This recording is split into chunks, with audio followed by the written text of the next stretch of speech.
Келесі бізде расстановка мебелиден кейін план розеток жасаймыз. План розетокті жасау үшін бізге қосымша библиотека керек болады. Оны қалай қосамыз? Ол бізде менде C дискіде тұр. Сіздерге де C дискіге қоюды ұсынамын. Electrica деген папка. Осыны біз қазір енгізетін боламыз. Оны қалай енгіземіз? Ол үшін объектіге кіреміз, параметріға кіреміз. Сөйтіп, ең астында қарасаңыздар, бізде менеджернан бассаңыздар, менеджер библиотек деген бар. Осыған кіреміз. Сөйтіп,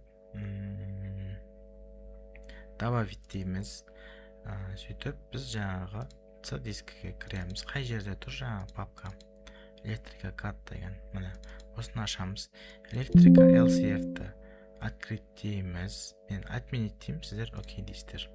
Добавить. Сосын Archicad Electrica дегенде, рамка L дегенде открыть дейсіздер. Менде и так бар, сол үшін мен пока оларды жасамаймын. Менде уже тұр. Сөйтіп окей десеңіздер, сіздердің Archicadтарыңыз сәл ойланады да, сөйтіп қайтып мебель ашылады. Сол кезде қарасаңыздар, сізде основной библиотека дегеннің үстінде жылжысаңыздар, мына жерде рамка L деген пайда болады. Сөйтіп рамка L дегенді басасыздар міне. Сіздерде ол түрі басқаша болып тұрады. Сіздерде қалай болып тұрады? Ол ашқан кезде мынандай болып тұрады. Сіздерде бесеу болып тұрады, және осындай болып тұрады. Примерно осындай болып тұрады. Оны қалай торлаймыз? Бізде қазір 5 түрлі рамка, бізге бесеуі әзірше қажет емес, біреу ғана қажет. Ол үшін біз мына стрелка емес, мына екі стрелкамен оңға солға жылжимыз. Оңға жылжимыз. Мына жерде рамка саны бесеу. Біреу, екеу, үшеу, төртеу, бесеу. Бізде бесеу емес, біреу керек. Және ол біріншісі итак розетка 220 вольт дегенде тұру керек. Сөйтіп оның түсін таңдаймыз. Түсі ақ қылайық. Одан кейін оңға жылжытамыз. Мына жерде горизонтальная привязка по центру дегенде всегда птичка тұрады. Сосын сіздерде мына екеуі птичка болып тұрады. Тип және от уровня пола деген бізде керек емес. Сол үшін мына екі птичканы алып тастаймыз. Мынаның түсін қара қыламыз. Мына жақта отображение на плане не в разрезе дегенде сіздерде мына екеуінде птичка тұратын болса, мынаның барлығы түске боялып кетеді. Ол бізге керек емес, сондықтан екеуін алып тастаймыз. Сөйтіп қара болып тұрған дұрыс болады. Сөйтіп мына жерде контур дегенге птичка қоямыз. Мына жерде шрифттер сізде басқаша болады. Оның барлығын жылжытып ISO купюр кириллический дегенді басып қоямыз. Высота шрифті 1,5 емес, 1 болған дұрыс болады. Оңға жылжытамыз. Сөйтіп мына жерде сізде мынау емес, мынаған птичка қоямыз да, мынаның ішіне кіріп детальный 2D вид L обозначение дегенді таңдаймыз. Ол бізде мынандай электриктердің схемасында тұратын обозначениесін қойып береді. Осымен пока настройкасы бітеді, окей дейміз да, мына жерге алып келеміз. Бірақ бұл бізде қазір мына розеткамыз интерьер мебель деген слойда тұр. Оны біз Ctrl-L-ді басып создать деп план, Ctrl-L-ді басып создать дейміз да, план розеток деп жазамыз да, Enter басамыз. Менде бұл слой бар, сондықтан мен Enter баспаймын және окейді баспаймын. Мен алып мына жерден слойын өзгерте саламын. Розеток деп план розетокқа оны көшіремін. Бұл слой қазір көрінбей тұр. Тағы бір слой создать етеміз. Размер қойған кезде размер розеток деген слой. Ctrl-L создать размеры десек дұрыс болады. Размеры розеток деп жазамыз да, окей дейміз. Мен окейді баспаймын. Отменить дейміз. Енді мебельдің слойын, размерінің слойын өшіреміз. Мебель пока тұра берсін, ол бізде керек болады. Ctrl-L-ді басып Ctrl-L-ді басып, розетканы көрсетіп аламыз екі слойды да. Окей дейміз. Міне жаңа розеткамыз пайда болды. Бұл розеткамыздың сарысы мына жаққа қарап тұр, значит корпусы мына жаққа қарап тұр. Осының тұсына мына розетканы shift басып тұрып, мына фиолетовый точканы басып тұрып, shift басып тұрып, мына жерге мынаның тұсына алып келіп қоямыз. Екеуі түп-түзу болып тұрады. Жазуында мынамен басып өзгертуге болады. Бұл пока тұра берсін. Енді біз телевизор деп бастайық. Мынаны алып келіп жылжытқан кезде всегда мына жерден ұстап жылжытамыз. Ортасынан мына телевизордың тұсына алып келеміз. Ctrl-R деп бұны бұрамыз. Жазу сыртында болған дұрыс болады. Енді телевизорға қандай розетка керек? Тез көштім. Размер рамкасы 4, цветтерінің барлығы бірдей ақ. Жеке өзгертсеңіз болады, немесе мынаған птичка қоя салсаңыз болады. Екеуі 220 вольт, үшінші, төртіншісін өзгертеміз. Екеуі 220, үшіншісі бізде розетка телевизионная, төртіншісі розетка сетевая. Окей дейміз. Бұның жазуы мына жақта ағып кетті. Бұның высотасы 1400-де тұрады. Қоямыз, мынаны жылжытамыз. Мынаны Ctrl-Shift деп үсті-үстіне қоямыз. Ctrl-Shift-ні бастым, бір рет бастым, сөйтіп тура үстіне қойдым өзін. Мына жерде қазір екі розетка тұр. Екіншісін алып астыға жылжытамыз. Міне, екіншісінің высотасы 700 болады. 700, 600 қарайсыз, тумбаның высотасына қарай, кейін дизайнда турлайсыз. 700-ді басып тұрып кіреміз да, рамкасын екеу қыласыламыз. Болды бұл жерде. Бұл әшейін PlayStation анау-мынауға арналған розетка. Бұл телевизордікі осы екеуін таңдаймыз. Shift басып тұрып, біреуін бастым, Shift басып тұрып, екіншісін бастым. Ctrl-Shift дейміз да, мына телевизордың тұсына алып келеміз да, Ctrl-R дейміз. 180 градусқа бұрамыз и жазуларын сыртына қоямыз. Мынау астында тұрса дұрыс болады. Міне осылай қоямыз. Енді келесі розетка. Мынаны пока мысал ретінде қолданып кете берейік. Мына жерге қоям.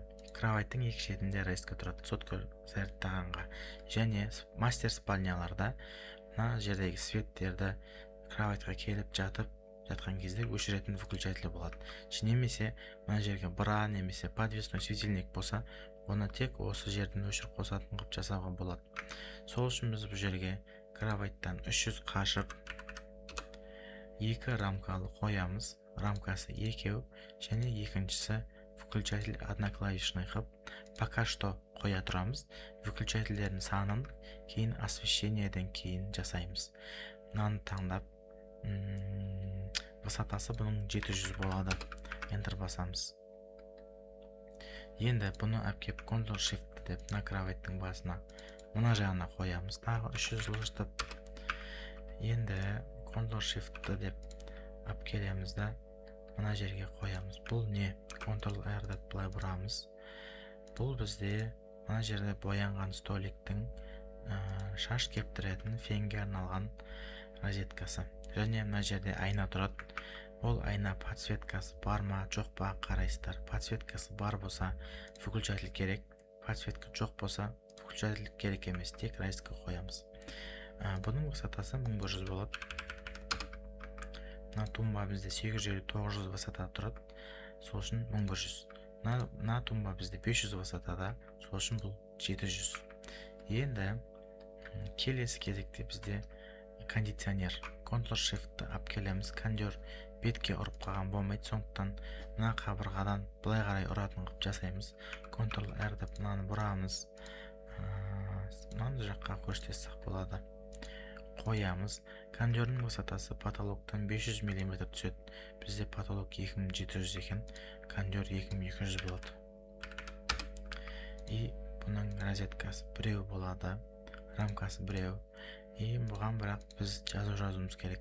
Жазудың тұсына, мына жазудың тұсына птичка қоямыз, цветін қара қыламыз да, мына жазудың бәрін таңдап К деп точка қойсақ, кондиционер екен түсінікті болады. Дәл осылай Ctrl Shift-ті кухняға қоямыз. Бұны былай қоясақ болады. Shift басып тұрып, мынаның ортасына келіп басамыз. Міне. Кондер сосын гостиныйға керек. Ctrl Shift-ті мына жаққа алып келеміз. 200 қашамыз. Ctrl R деп былай бұрамыз. Міне. Енді мына жерде телевизор бар екен. Мынаны алып келеміз. Ctrl Shift-ті басамыз. Тұсына қоямыз. Ctrl R деп былай бұрамыз. Міне. Бұны былай жасай салса болады. Мынаның тұсына алып келеміз да, мынаған торлаймыз. Екеуі осылай әдемі болып тұра береді. Телевизордың бітті. Енді бізге әр бөлмеге кірген кезде пылесосқа қажетті розетка керек. Оны да қойып шығамыз. Ctrl Shift-ті есіктің тұсына, есіктен 200 қашамыз. Ctrl R деп, мынаны былай бұрамыз. Рамкасы біреу-ақ болады. Және высотасы 400 болады. Сөйтіп, мына жаққа алып келеміз, былай түсіреміз. Сіз басында расстановка сызған кезде, осында есіктің ашылу былай болса, розетканы мына жаққа қоя алмайсыз. Ол всегда мына жерде тұрады. Сол үшін мына шкафтың өлшемін сызған кезде, мына шкаф, мына розетканы жаппайтындай қылып, изначально басында ойластырып жасауыңыз керек. Қай жерге розетка қоям, қай жерге выключатель қоям деп жобалайсыз. Мысалға мына жерде міне уже дайын тұр. Егер шкафты былай жасап қойсам, шкаф розетканы жоқ болады. Сондай моменттерді ескерулеріңіз керек. Сосын бұндай розетка бізде тағы басқа бөлмелерде де керек. Мысалы мына жерге қойсақ болады. Екіге бөлеміз, тура ортасынан Ctrl R деп бұрамыз да қоямыз. Сосын мына жерге кірген жерге керек, немесе мына жерге, мына санузелға кіретін жерге 200 қашып. Біз мына пылесостың розеткасын мынаның ішіне қоя алмаймыз. Ішіне розетка көп қоюға болмайды. Бұның ішінде қазір 2-ақ розетка, 3-ақ розетка тұрады, соны қазір көрсетем. Ал былай одан артық розетканың барлығы санузелдің сыртында, есіктің жанында тұрады. Мына розетка мына жақта қалып кетсе болмайды. Есік ашылады, мынаны жауып қалады. Мынаны Ctrl R деп бұрамыз, мына жерге қоямыз. То же самое мына жерге диванның жанына қояйық. 700 қашып, Ctrl R деп былай бұрып, мына жерде диванда отырған адам соткасын зерттейді. Ctrl Shift-ті то же самое мына жақтан 1200 қашып, Ctrl R деп былай бұрып, мына жерге сотка зерттейтін розеткаларды қойсақ болады. Енді келесі кезек санузелға кірейік. Ctrl Shift-ті бізде стиралкаға керек. Мына жерге розетканы стиралканың ортасына емес, стиралкадан қашып қоямыз. Ортасынан не үшін өткен? Мына жерде бізде кейін трубалар өтеді. Сол трубаларға мешать етпеу керек. Высотасы 1500 болады. Бұны негіз мына жаққа көшірсек әдемі болады. Және бұл жерде бізде рамкасы екеу, өйткені стиралка және сушилка болады. Оңға жылжытамыз, жазу керек. Бұл стиралка екенін көрсетуіміз керек. Ctrl A, стир, нүкте, суш, нүкте, Enter. Стиралка, сушилка. Енді тағы біреу керек бізге, оны мынаны алып келсек болады. Мына жерге. Бұл не? Бұл 300 қашамызда. Бұл егерде ертең мына жерде шаш кептіретін болса, фен тығатын розетка, және подсветка болатын болса, айнада выключатель керек. Оның высотасы 1100 болады. Бірақ бұл бізде суға төзімді розетка болу керек. Сондықтан бұның түсін біз көк қалып көрсетеміз. Мына розеткалардың түсін ақшыл көк етіп таңдаймыз. Мынау. Міне. Енді мына жерде бізде полотенце сушитель бар. Бұны да ұмытпау керек. Расстановка мебель жасаған кезде және бұны көрсетудің екі жолы бар. Мынаны Ctrl Shift деп алып келеміз. Полотенце сушительдің высотасы 1200 болады.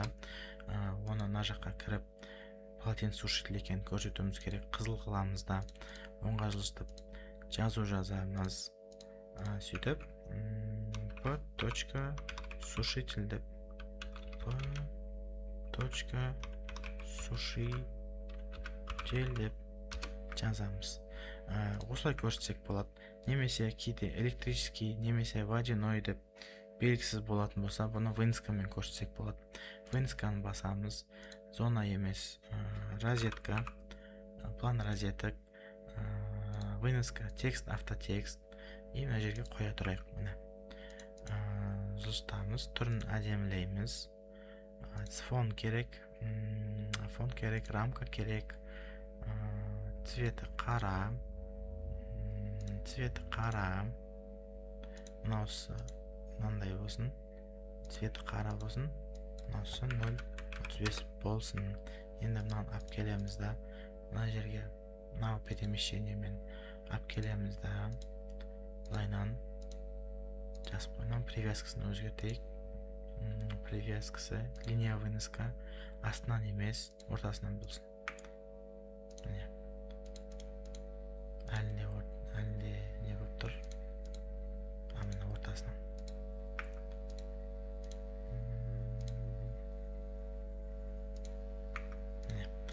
Жазамыз енді. Уточнить модель полотенцесушителя деп энтермен жазамыз. Бұл не үшін? Өйткені кейбір полотенцесушительдер розеткаға тығылады, немесе просто кабель шығып, кабельге прямой жалғанады. Соны электрик өзі кейін ақылдасып уточнить ету керек болады. Солай біз өзімізді сақтаймыз. Осылай көрсетіп қойсақ болады. Жалпы осы ғана санузел тұрады. Удалитсақ болады. Енді кухняға келейік. Кухняда бізде розеткаларының өзінің ерекшеліктері бар. Ctrl-Shift деп мына жерге алып келіп қояйық. Ctrl-R деп мына жерге қояйық. Мына жерде бізде рамка екеу. Бұл неніңкі? Бұл мына жерде фильтр. Мына жерде енді менде посудомойка жоқ, бірақ посудомойка болған жағдайда осылар мына екі розеткаға жалғанады. Ctrl-Shift мына жерге 200 қашып Ctrl-R деп біреуін қояйық. Бұл холодильниктіңкі болады. Высотасы 300, рамкасы біреу. Холодильниктіңкі. Сосын мынаны көшіріп мынаны тұсына алып келейік. Бұл бізде газ плитанікі болады. Оның да высотасы 300, рамкасы біреу, цветі қызыл. Оңға жылжытамыз да жазу жазамыз қызылмен, птичка қоямыз. Силовой кабель для плиты. Enter. Плитаға қалың кабель келеді. Соның обозначениесі бұл.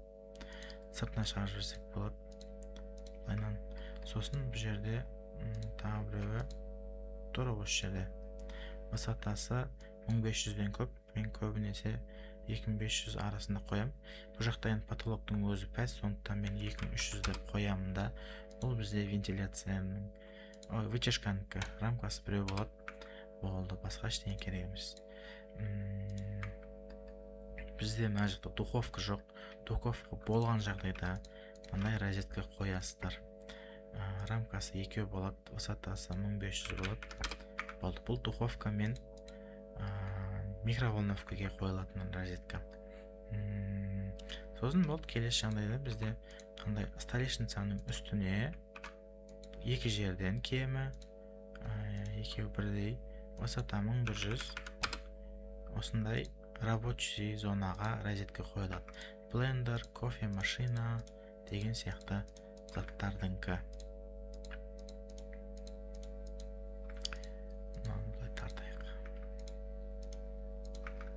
Осылай розеткаларды қойып шығамыз. Кухняға да кірген жерге пылесосқа арналған розетка керек. Және Ctrl-Shift деп кішірейтіп алайық. Ctrl-Shift деп кондиционердің астына бұл қоя салайық. Міне осылай. Міне. Жалпы розетка бойынша бітті. Кейбір жағдайларда сіздерде гладильный доска сұрайтын болса, встроенный шкафтың ішінде гладильный доска жасайын десе, мысалға мына шкафтың ішіне жасайын десе, осы шкафтың артына әпкеп қоясыздар да, рамкасы екеу болады да, высотасы 1500. Бұл гладильный доскаға. Сосын мысалға кіреберіс жерде шкафтың астында мына жерге мысалы робот пылесос қоям десе, робот пылесостың станциясына тура мынандай розетка әкеп қоясыздар. 300 высотада бір розетка жетеді. Сосын интернет модемнің орнын көрсететін болса, то же самое, осындай высотасы 1500, тағы біреу қосасыздар да, рамкасы екеу болады, екіншісі бізде сетевой болады. Осындай розетка қойып бересіздер модемге. Сосын рабочий зона болатын болса, мысалға мына жерде мастер спальня емес, баланың бөлмесі болып, мына жерде сабақ істейтін орын болатын болса, осы жерге келесіздер, тура ортасына, дұрыста тұрайын, тура ортасына қандай розетка қоясыздар. Столдың астында 400 высотада 3 рамка тұрады, екеуі 220 вольт, үшіншісі розетка сетевой интернетке, өйткені астында компьютердің блогы тұрады. И Ctrl-Shift-ті үсті-үстіне копировать етеміз, и екіншісі просто екі розетка. Ол не? Оның высотасы, рабочий столдың высотасы 750-80 см болады. 900 жаңа үзіліп кетіпті. Үстіңгі розеткасын түсіндіріп жіберейін. Рабочий столдың үстінде тек екеу болады, высотасы 900 немесе 1100. 900 десеңіз болады. Өйткені рабочий столдың высотасы 75-80 см. Егерде рабочий столдың артында планка бірдеңе немесе өзіңіз подстраховка жасаймын десеңіз, высотасын 1100 жасауға болады. Жалпы осы рабочий зонаның. Содан кейін біз мебельдің слойын өшіреміз да, размерді таңдап, размер розеток деген слойға көшіреміз, цветін бәрін қызыл қылып шығамыз, бәрін окей дейміз да, каждый розеткаге размер беріп шығамыз. Мысалға былайнан окей деп, осылай размер беріп шығамыз. Размерді берген кезде есіктің наличкасынан беріп жүрмеңіздер, тура проемнан бересіздер. Себебі электрика монтаж жасаған кезде мына есіктер болмайды. Электрик размердің барлығын проемнан алады. Сол үшін размердің барлығын проемнан береміз. Жалпы осы щит дегенді көрсетпедім мен сіздерге. Мына жерде бізде замерде электрощит тұрған қызылмен сызып қойғанбыз. Оны біз қалай көрсетеміз? Мынаның свойствосын көрсетіп жібере салайын. Қызыл цвет жазуы бар, L-щит деп жазылған, высотасы 1500, спец деген де тұрады. Сол ғана. Мына жерде высотасы 1300, жазуын алып тастаймыз. Солға жылжытамыз. Цветі көк, спец дегеннің ішінде домофон деген бар. Болды. Высотасы 1300, всегда 1300 емес, сәл әртүрлі болады. Оның бәрін мән беріп қарайсыздар. Болды, қалғанын размер беріп шықсақ болды. Осымен бізде план розеток деген бітті.